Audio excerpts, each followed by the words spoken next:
It really wasn't that long ago where Samsung announced their first 200 megapixel smartphone sensor, the HP3, and recently we covered a video where Samsung showcased a billboard print using their 200 megapixel HP3 sensor. Fast forward to now, as of the 23rd of June 2022, Samsung have announced a new 200 megapixel camera sensor, the HP3. Hi, Ben from SamMobile. If you enjoy new and exclusive videos like this, then be sure to like, subscribe, and turn on notifications so you don't miss any new videos on YouTube with SamMobile TV.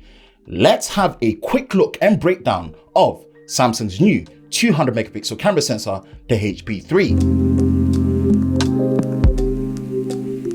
If you take a look at both the HP3 versus the original HP1 sensor, as similar as both are being 200 megapixel sensors from Samsung, there is enough differences between them to still set them apart. A quick breakdown of the ISOCELL HP3, it's using a 1/1.4 inch sensor with a 200 megapixel resolution and a pixel size of 0.56 microns. If we compare it to the HP1, which is using a larger 1/1.22 inch sensor with a pixel size of 0.64 microns, in this case the HP1 does have the lead here.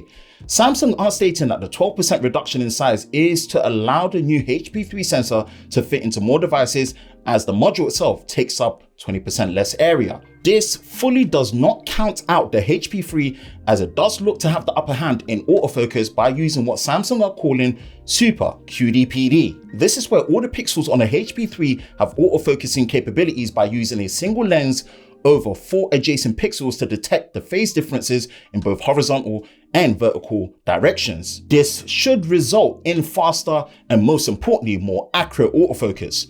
4K 120 frames a second and 8K 30 frames a second is present on the HP3, like on the HP1, and compared to Samsung's 108 megapixel sensors, you should be able to record 8K video with minimal loss in field of view. As you know, high resolution sensors tend to rely on pixel binning for better dynamic range and also to manage things like storage size and general resolution.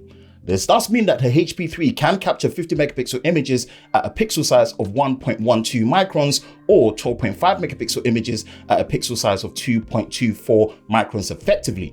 Backed with other features like Smart ISO Pro, which captures images by combining free conversion gains at high, mid, low ISO levels for better dynamic range. Overall, the HP1 does look to be the higher end version of Samsung's 200 megapixel sensors, but the HP3 is not far behind and could end up being in more devices.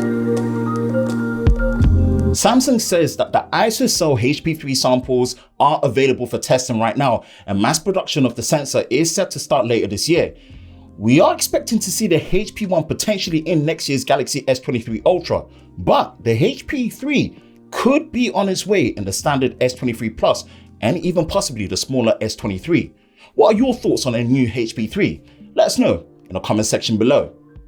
For the latest news of the world of Samsung Daily, be sure to visit us at sammobile.com, and for the latest videos on YouTube with SamMobile TV, be sure to subscribe and turn on notifications, and we will see you next time.